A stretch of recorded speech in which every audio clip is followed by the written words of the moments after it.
સાહિલના father ઠાકરસિંહભાઈ હાજર છે અને પઢિયાર સર જે વિવેકાનંદ સ્કૂલ હળવદના જે કેમ્પસ ડિરેક્ટર છે એ છે. તો ખાસ ઠાકરસિંહભાઈ, કેવું રહ્યું તમારા સાહિલને જે એમ કહેવાય કે MBBS જર્ની, ખાસ એમ કહેવાય કે નેપાળમાં આપણે મૂકેલો છે, તો જ્યારે એનું એડમિશન લીધું ને અત્યાર સુધીનો તમારો શું એક્સપિરિયન્સ છે? ના, બરાબર છે. આપણે મેપિંગ ડોક્ટર જે એડમિશન લીધું બધી પ્રોસેસ આરામથી પૂરી થઈ ગઈ, એમાં કંઈ વાંધો નથી. ને છોકરાઓને મૂકવા માટે અમે ગયા હતા નેપાળ. વ્યવસ્થિત છે બધું, હોસ્ટેલ હાથે બધું બરાબર છે, છોકરા વ્યવસ્થિત સેટ થઈ ગયા છે, અભ્યાસમાં પણ સારું જ છે અને એ લોકો સારી રીતે મહેનત પણ કરે છે. રાતના કોલેજનો ટાઈમ પૂરો કર્યા પછી ફ્રી ટાઈમ થોડો ઘણો કાઢી નાસ્તા પાણી કરીને ફ્રી થઈને થોડો આરામ લઈને પછી રાતના 1-2 વાગ્યા સુધી વાંચતા હોય, ભણતા હોય. એટલે સારું છે, અત્યાર સુધીના બધા રિપોર્ટરના સારા જ છે. ખાસ એમ કહેવાય કે એજ્યુકેશન બાબતે એમ જોવા જઈએ તો કે ઇન્ડિયા અને નેપાળ અને બીજી ફોરેન કન્ટ્રી કરતાં નેપાળમાં શું તમને અલગ એવું લાગ્યું કે ભાઈ નેપાળ જ શા માટે તમે ચોઈસ કર્યું?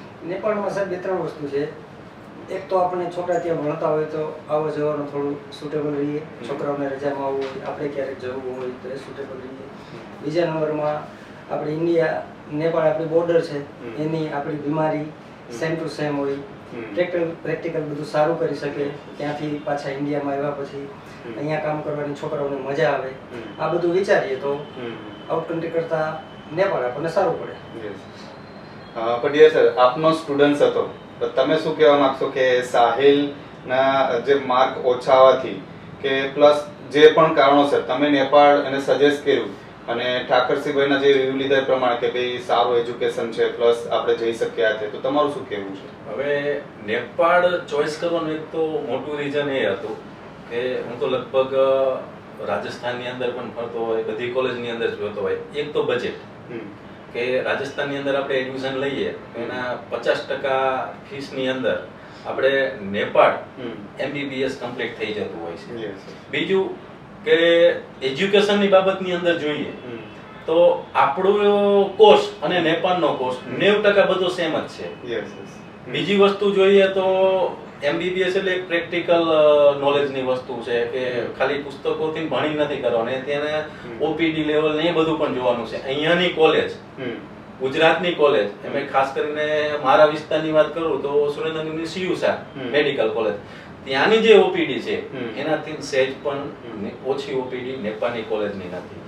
2-4 કોલેજની તો મેં વિઝિટ કરી સાહેબ, ઓછામાં ઓછી 5 થી 6 હજાર પેશન્ટની OPD છે.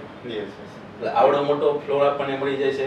અને બીજી સૌથી અગત્યની વસ્તુની આપણે ચર્ચા કરીએ તો ગુજરાતી અને હિન્દી લેંગ્વેજ, આપણે આ 2 લેંગ્વેજ બોલતા હોય છે. નેપાળની અંદર કોઈ જગ્યાએ એવી નથી જ્યાં હિન્દી ના સમજતા હોય, એટલે ત્યાં જઈને છોકરાઓને સેટ થવામાં કોઈ તકલીફ નથી. બરોબર, હિન્દીની અંદર બધું સમજી શકે છે. બીજું ખાસ કરીને આપણી ભારતીય સંસ્કૃતિ, આપણી પરંપરા, તે બધું ત્યાં સેમ છે. આજે ત્યાં નવરાત્રી થાય છે, દિવાળી થાય છે, દશેરા થાય છે, આખું હિન્દુ કલ્ચર ત્યાં છે. એટલે મેઇન બેનિફિટ એક તે હતો. બીજી એક આપણે ખાસ ચર્ચા કરીએ તો એના જે હોસ્પિટલ જે છે ને એ બહુ અદ્યતન ડેવલપિંગ હોસ્પિટલો છે, જે ઘણી બધી ફેસિલિટી કેવી કે અહીંયા પણ નથી આપણને મેડિકલ કોલેજમાં જોવા જડતી, તે ત્યાં કણ આપણને જોવા મળે છે. અને તે 3 મેં વિઝિટ કરી આ વર્ષે, 2 બાય કાર અને 1 ફ્લાઇટમાં. બરોબર, આ સાહિલને એના પપ્પા મૂકવા નહોતા ગયા, એને મૂકવા માટે પણ હું ગયો હતો. બરોબર, ત્યારે પણ આના 2 નાઇટ એની હોસ્ટેલની અંદર જ રહ્યા, ત્યાંનું કલ્ચર જોયું, આ જોયું. એટલે મારું તો પેરેન્ટ્સને ચોક્કસ કહેવાનું છે કે આવડી મોટી ફી ભરીને અહીંયા લેવું, જો ગુજરાત બેસ્ટ છે. ગુજરાતમાં ન મળતું હોય ને તમે રાજસ્થાન જાઓ, UP, બિહાર જાઓ, અથવા તો કોઈ બીજી અધર કન્ટ્રી પકડો, એના કરતાં નેપાળમાં જવું બધી જ રીતે યોગ્ય રહે. ઠાકરસિંહભાઈ, ખાસ એમ કહેવાનું મારું કે તમે શું હવે જે આગળના 2025માં જે નીટના સ્ટુડન્ટ્સ એક્ઝામ આપે છે અને જે લોકોને ઇન્ડિયામાં મળતું નથી કે ગુજરાતમાં મળતું નથી, તો તમે શું સજેસ્ટ કરશો નેપાળ માટે? ચોક્કસ.